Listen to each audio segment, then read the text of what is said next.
Welcome back. On today's episode, we're starting a series all about you're pregnant. Now what? Yay. First of all, congratulations if you are listening to this and you just found out that you are pregnant. It's both incredibly scary, incredibly exciting, and we are here for you. The excitement and the scary part all come together. I know it's like a big wave of emotions when this happens after you've waited so long for this moment. The first thing that we're going to do at Markham Fertility Centre is confirm your pregnancy test with blood work. The blood work is looking for HCG or human chorionic gonadotropin. This is the so called pregnancy hormone. We are going to test that and then we're going to repeat it again in 48 hours to see that it's going up. We are expecting that the ACG level approximately doubles every 2 to 3 days. One thing that we're not going to talk about is what a normal HCG is when you do your first beta HCG level. And the reason for that is because what is normal or what can lead to a healthy pregnancy can vary so much. And what is quote unquote normal or what is expected can range very widely. So, we're not going to give you a number today for that very reason. Our goal here is to educate you, not to increase your anxiety levels. Exactly. And the reason I say is because that's a very common question that comes up all the time. So we really are not focusing on what that first number is. We really want to see how that number is rising. And that's really going to help us predict to some degree, again, not perfect predictor, whether the pregnancy is going to continue on or not. In addition to checking your ACG levels, we're also checking another hormone, and that is the TSH or the thyroid stimulating hormone. We want to monitor what this hormone is at the very beginning of the pregnancy. And if it is elevated, then you might need to start thyroid replacement therapy and be followed by an endocrinologist in the first trimester. Now, the guidelines as to what level the thyroid should be in the first trimester are changing. And by the time that this is published, could potentially be different than what they are today. And we promise you, we are going to bring an expert on the podcast to talk exclusively about thyroid in pregnancy. Okay, so now that we have confirmed that the HCG level is rising nicely, the next step is to book your first ultrasound or your first viability ultrasound. So, that first ultrasound is going to get booked at about 7 weeks of pregnancy, or about 3 weeks after we would have expected that you would have gotten your period. So, again, very important to point out that even though we say that somebody is 7 weeks pregnant, they may have actually only had their embryo transfer, let's say, around 5 weeks earlier, because whether the pregnancy is conceived naturally or whether the pregnancy is conceived by IUI or IVF, the convention is to start measuring pregnancy from the time of the first day of the last menstrual period. So, again, that can be a little bit misleading or a little bit confusing when we talk about being 7 weeks pregnant, but your embryo transfer was only done something around, 4 or 5 weeks earlier. We know that first ultrasound is a period of high anxiety and a lot of anticipation. So, here at Markham Fertility Center, your ultrasound will be booked. It will be done in the same facilities that you're familiar with, where you had your cycle monitoring. The ultrasonographer is not able to give you a lot of detail, but if there is a heartbeat present, they will show you on the screen at that point. And then after the ultrasound is completed, you'll come back to the waiting room and you will meet with one of our nurses. So you're able to get the information on the ultrasound right away. At that point, the nurses will tell you what we see on the ultrasound, and we're going to have a whole episode talking about first trimester ultrasounds and what they mean. But in general terms, we explain if there is one or two babies, what the heartbeat is, and any other information on the ultrasound. The nurses will talk to you about any pregnancy symptoms that you're experiencing. They will remind you of what medications you need to be taking, and then they will arrange for you to have a follow up ultrasound. Now, that follow up ultrasound is technically not medically necessary.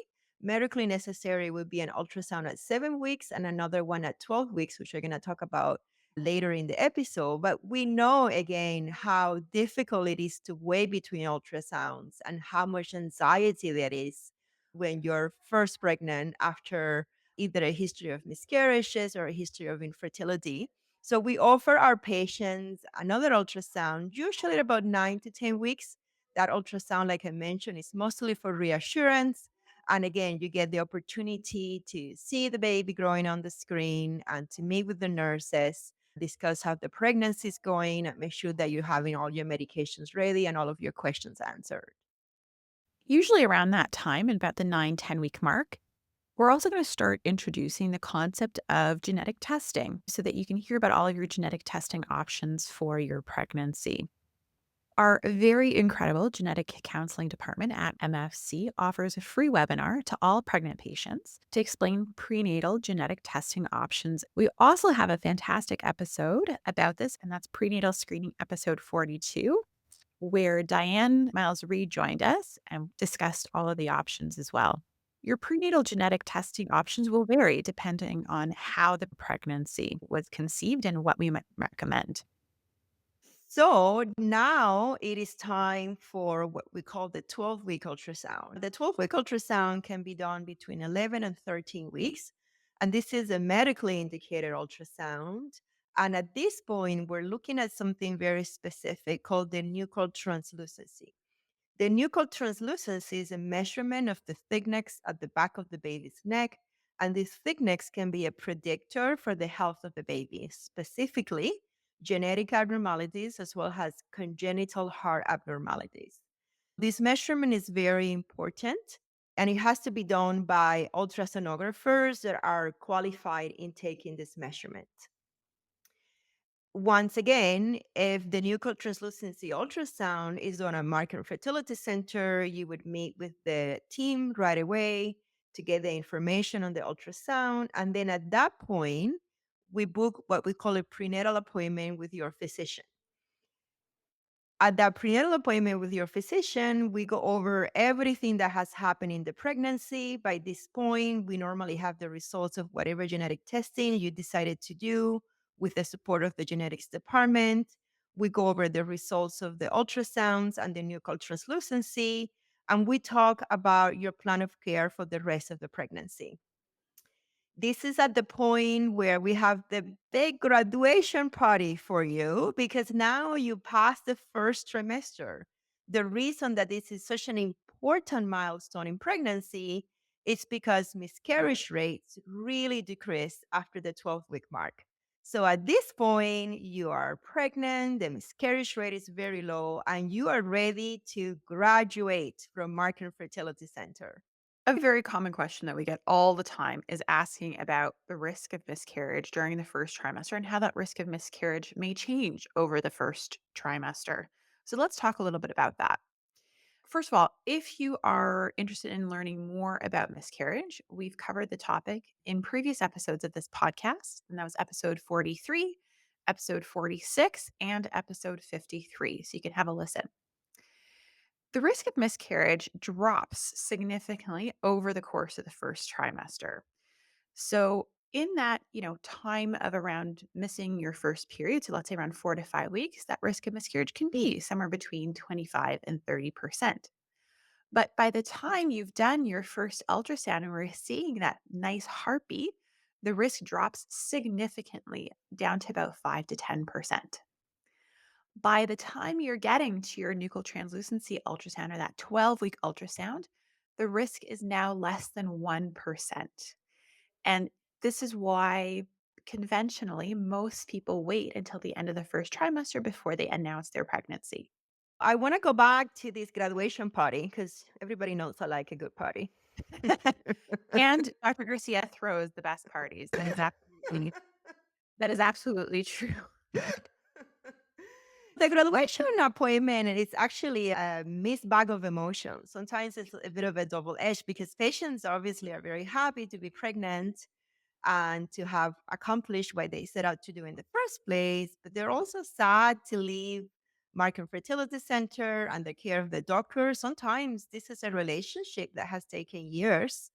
And there is a safety in being familiar with your doctor and your team and your environment. And of course, we like to surround our patients with love and tender care. So I know a lot of my patients tell me, and you might have seen this post on social media where they're happy to graduate, but they're kind of sad to be leaving. I want to spend a little bit of time about that. Those feelings are normal. They make a lot of sense and they're valid. But what we really strive is to provide you with a really seamless transition from fertility care to obstetrical care. We actually make the referral to your obstetrical doctor of your choice. It could be an obstetrician or it could be a midwife. So we actually get this information from you at that first ultrasound that we talked about 6 to 7 weeks. We make the referral at that time. And usually, because it takes a little bit of time for the new office to accept you and give you an appointment, by the time the 12 weeks comes around, you should have an appointment ready to go. So the care goes easily transition from fertility to obstetrics so that you're never kind of lost in between.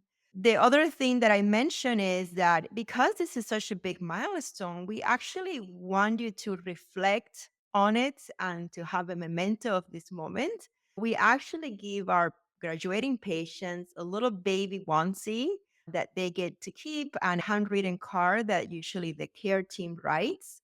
And we love seeing these babies when they're born 9 months later wearing the onesies. You probably have seen many of those on social media. We have them tagged in our Markham Fertility Instagram account. And we love getting those pictures of our babies dress ups in the graduation onesies. And it's worth noting that if you do not get a onesie at your 12-week prenatal appointment, it's not because you don't deserve one. It's because Yes. sometimes we just run out of them, and we Yes. promise we're gonna mail it to you as soon as they're back. That's right. That's right. Thank you for saying that. Actually, my mom is the one. She doesn't make the onesies. We have a lady in Kitchener that makes them for us. And she used to be a fertility patient, actually. But then it's my parents have to go to Kitchener and pick up the order. And then my mom, actually, in her home, she puts them into a lot of bag with the gift bags and everything. And then that boxes get delivered to Markham Fertility Centre by my dad. So it's so you're getting a gift from the Markham Fertility team from my parents. But yeah, that is a whole process. So thank you for saying that. You're Yes, absolutely but right. we promise we're not forgotten. We promise. And if we did forget, just send an email and say, "Can I please get my onesie? I haven't gotten one. I will mail it for you." Yeah. I think something I really wanna highlight, actually, that you just mentioned is that we really want to make sure that that transfer of care to whoever your prenatal care provider is that it's seamless. And so that is why we are so adamant, I guess, about getting that referral in as soon as possible. For many patients, especially patients maybe who've had recurrent miscarriages, when we're asking about who they want to see in pregnancy, some patients aren't mentally ready to even make that Hmm. That's leap, right. let's say in their minds to think about that. But it's so, so important that we get that referral in ASAP as soon as you've got your first viability scan, because certainly in our experience, OB care providers fill up extremely quickly. And I would hate for you not to have the OB care provider that you want and that you're going to your third, fourth, oh my God, even fifth choice sometimes, just because we didn't get the referral in quickly enough. So even though it can be hard to mentally plan or mentally think about or prepare for that OB care provider, just so much better if we can get that referral in sooner so that you can be seeing the person that you really want to see. So that is why we're so adamant about it. There's usually tears at that appointment, and those are happy tears. One of the things that I love about that appointment, and if you're my patient, you've probably noticed that, is I like to reflect on the journey that we had together. And I usually bring up the highs and the lows and remember when you told me this and remember when you said that and remember when we had this conversation. It's honestly one of my favorite things that I do in my practice is having that moment of like reflection and looking back and honoring everything that we did together to get you to this point. I always tell my patients that 12-week prenatal appointment that we love baby pictures.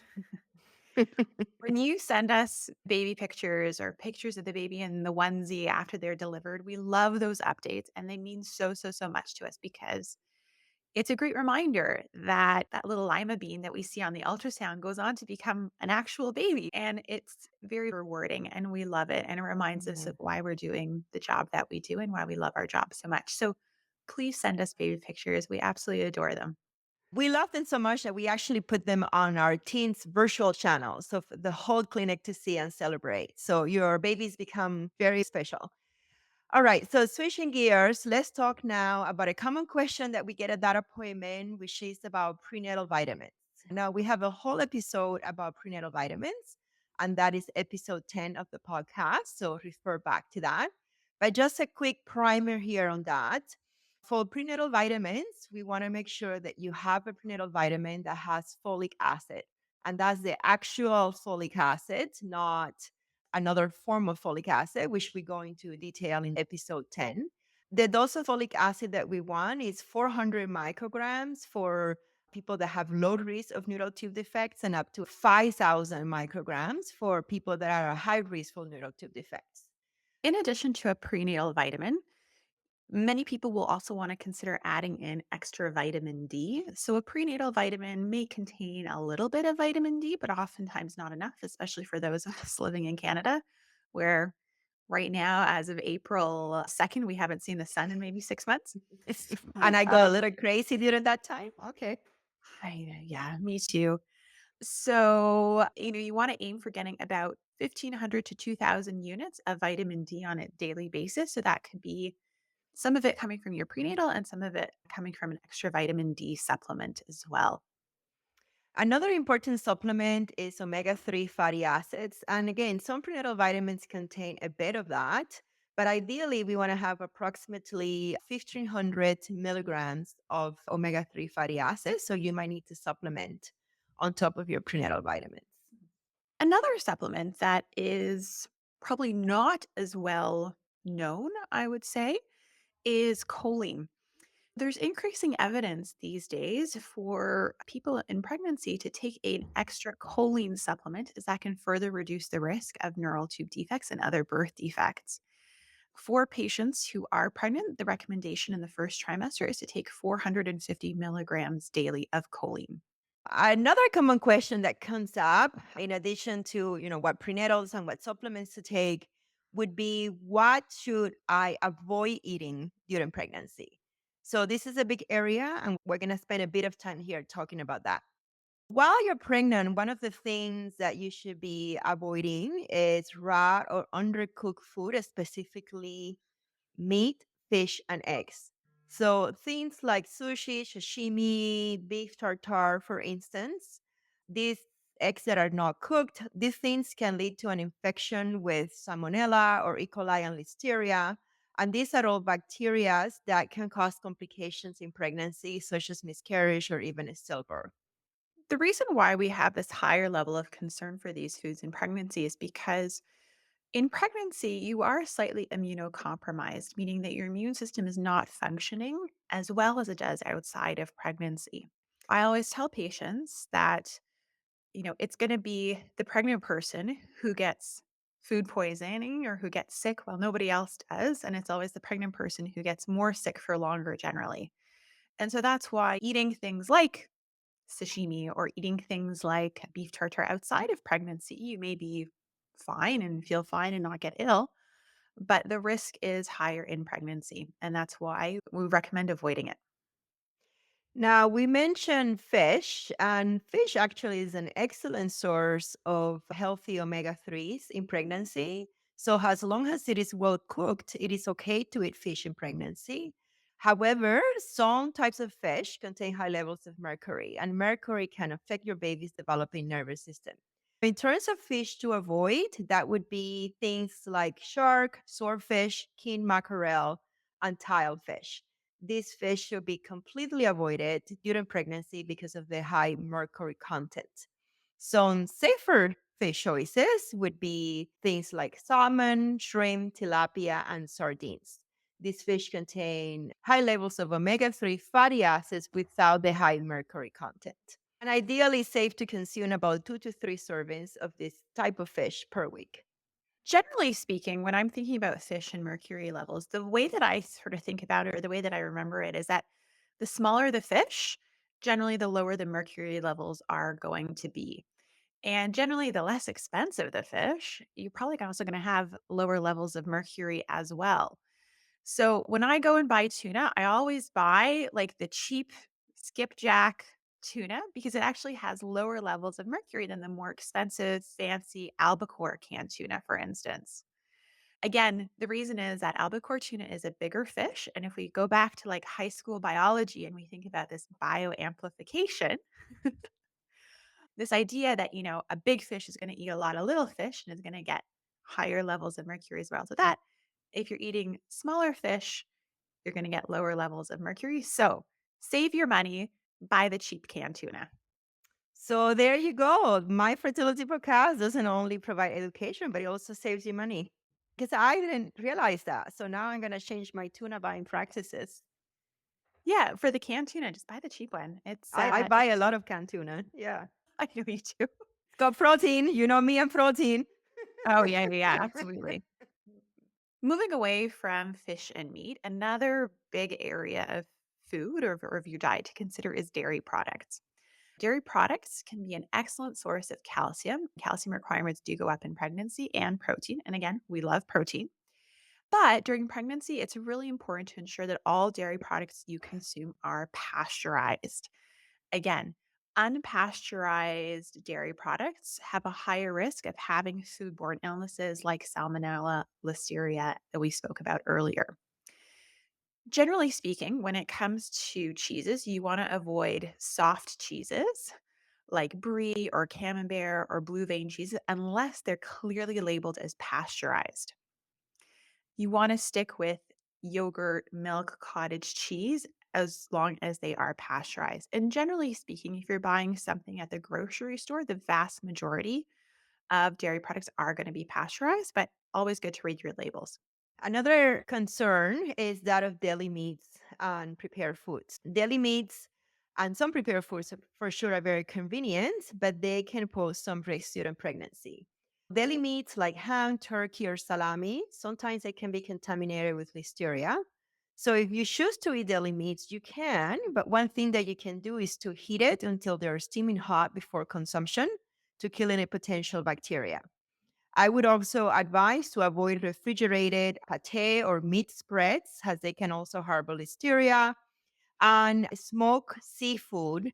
Smoked seafood can also contain listeria, so I would avoid refrigerated smoked seafood unless it is an ingredient in a cooked dish, something that is already cooked so that it can kill any contamination with bacteria. Moving on to fruits and vegetables, of course, it's always important to wash and prepare them properly. Again, they are a vital part of a healthy pregnancy diet, but proper handling and preparation are key. So if you're consuming raw fruits, vegetables, make sure that they are washing them thoroughly under running water before eating, peeling, or cooking them. Sprouts, so things like alfalfa, clover, radish sprouts should be avoided as they have a higher risk of things like salmonella or E. coli. Now, if you're eating cooked sprouts, those are safe to eat, but raw sprouts generally should be avoided in pregnancy.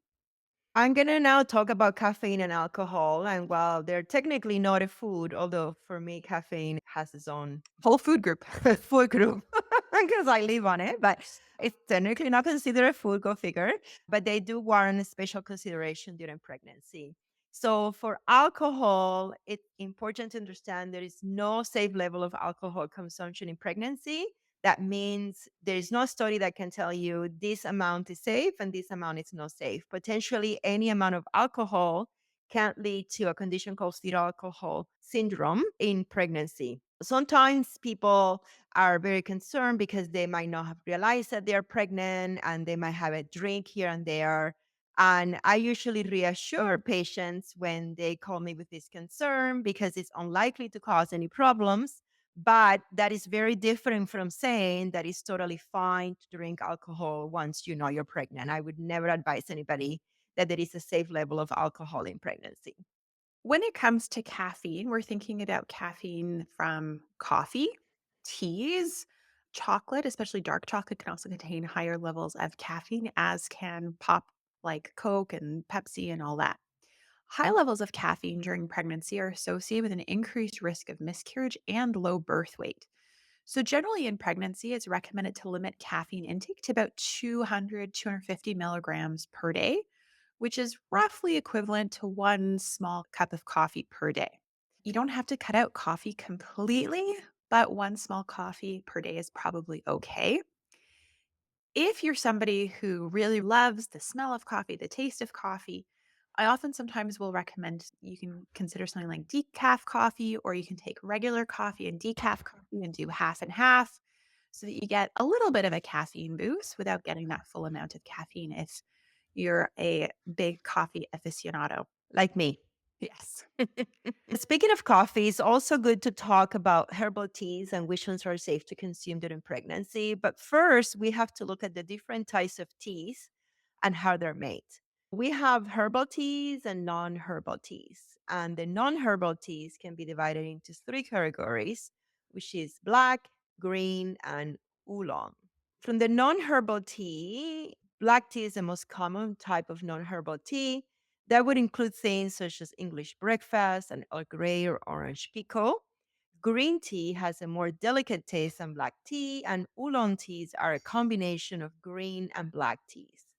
Non herbal teas contain varying amounts of caffeines and antioxidants. They're also made from the leaves of the tea plant.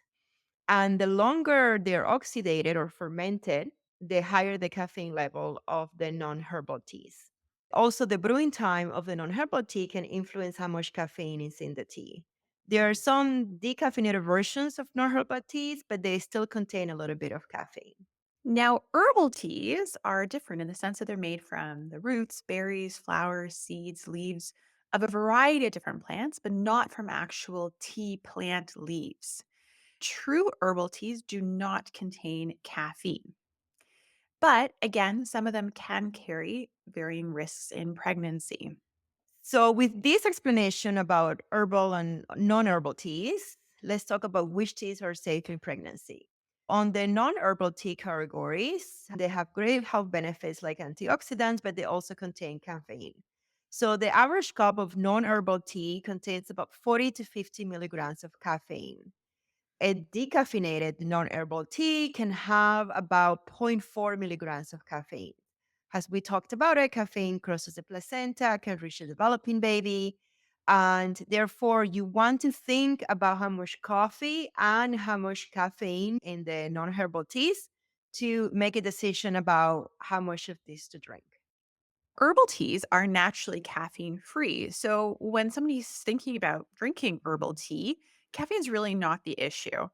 But the concern is that with these herbal teas during pregnancy is that there's a lack of data available on most herbs and their effects on a developing fetus. And so there are really mixed opinions on the safety of herbal teas for both pregnant and even non-pregnant women.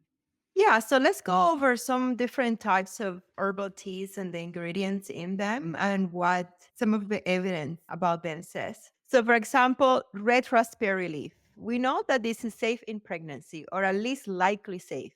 It is rich in iron and it can help with milk production and also decrease nausea and ease of labor pains. There is some controversy about whether or not this should be used throughout the pregnancy or only in the second and third trimester. So, a lot of healthcare providers will remain cautious and only recommend using it after the first trimester is completed. Now, teas that include things like peppermint leaf or ginger root are most likely safe, and they are actually very often recommended, especially in the first trimester, because they can relieve some of the nausea and morning sickness.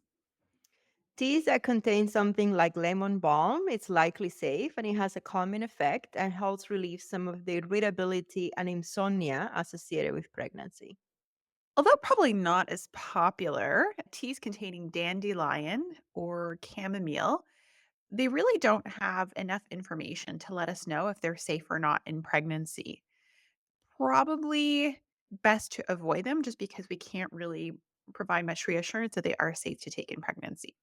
There are other teas that are also not very commonly used. For example, rose hips, alfalfa, and yellow dog are considered to be unsafe or there is insufficient reliable information about them to consider them safe in pregnancy. Really, bottom line is that you can always ask your healthcare provider if you're not sure about something or if you're looking for further guidance. But, as a healthcare provider, unfortunately, there's not a lot of evidence to reassure us that certain things are safe. So, your healthcare provider very often may advise you not to eat something or not to take something or drink something just because we can't provide that reassurance that it is safe in pregnancy. Another thing that comes up besides caffeine and teas and alcohol and foods is this idea of artificial sweeteners in pregnancy. I think this deserves a spot in our podcast today. Artificial sweeteners are ingredients that add sweetness to foods. As we know, sweeteners are in a lot of things like soft drinks, desserts, candies, and pastries. There is two categories: the ones that contain calories, they have nutrition, and the ones that are non-nutritive, which are the ones that don't contain any calories. So they're used to add a sweetness to a food without adding calories. And it's really hard because I'm sure lots of patients in pregnancy are thinking about ways to avoid excess weight gain, which we've talked about in previous episodes, and to avoid things like gestational diabetes. So, on one hand, you want to avoid things like table sugar because you know it's not good for you. But at the same time, you have to eat something, Yes, and it has to taste decent. which many things may or may not in pregnancy. Let's talk about some commonly known artificial sweeteners and when the evidence teaches us about them in pregnancy. So let's start with one called stevia. This is a new and common sweetener that is frequently used in soft drink, and stevia is considered safe by the FDA to use during pregnancy. Another common sweetener is something called sunnet, or can also be seen on an ingredients list as acesulfame potassium. And again, also very commonly used in baked goods, frozen desserts, puddings, beverages. This one has also been deemed safe to use in moderation during pregnancy by the FDA. Another one is aspartame, which also comes with the name of Equal or NutraSweet. And that one is also considered to be safe in pregnancy when used in moderation. Splenda or sucralose is another artificial sweetener that we see in lots of prepackaged foods and can often be seen sort of as a tabletop sweetener where you get those little packets. Sucralose has no effect on blood sugar and no calories and has also been deemed safe by the FDA during pregnancy and lactation. Now, let's talk about the ones that are not considered to be safe in pregnancy. And the main one here is saccharin, or also known as sweet and low. It's not used as much today, but it still appears in many foods and drinks. The FDA does consider saccharin to be safe for use for the general public. There were some studies that were linking saccharin to increased risk of bladder cancer, but these studies were dismissed by the National Toxicology Program that looked into this evidence. However, we do know that saccharin crosses the placenta and it might remain in fetal tissue. Therefore, its use for pregnant women it still remains in question and it cannot be widely recommended as safe in pregnancy. We've covered a lot of ground on today's episode. We've gone from that first positive beta up to the first few pregnancy ultrasounds and through the first trimester. And we've gone through some prenatal vitamins, supplements, and diet today. Now, obviously, there's still a lot more to cover in terms of what to do in pregnancy and what not to do in pregnancy. And so, this is going to be a multi part series. On our next episode from this series, we're going to be covering things like lifestyle, weight gain, more around diet and exercise. So stay tuned for that. See you next time, superhumans. And that's a wrap for today, Superhumans. If you're looking to connect, get social with us. Follow us on YouTube and Instagram at My Fertility Podcast or visit us online at markhamfertility.com. And don't forget, follow, subscribe, and share your favorite episode.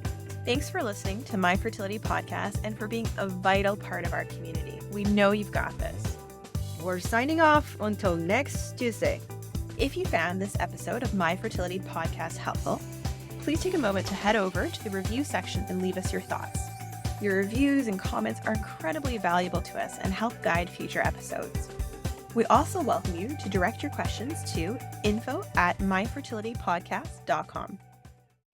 My Fertility Podcast is produced by Rabbit Media Inc. in conjunction with Dr. Garcia and Dr. Weiss. Music from Mixkit, Life is a Dream by Michael Ramir C. My Fertility Podcast is not intended to replace any type or variation thereof professional medical, health, or legal advice, nor should the content be taken as medical advice. Please contact your primary healthcare professional regarding any medical questions you may have. The information presented in this podcast is based on the knowledge and understanding of the host at the time of recording. Medical knowledge is constantly evolving, and new research may change the understanding of health-related topics. While we strive to provide accurate and up-to-date information, we do not guarantee the completeness, accuracy, or timeliness of the content. The views expressed in this podcast by guests are not those of the host or the management. This podcast is not intended to impose any type of discrimination. My Fertility Podcast and its management are not responsible for any losses, damages, or liabilities that may arise from the use of this podcast.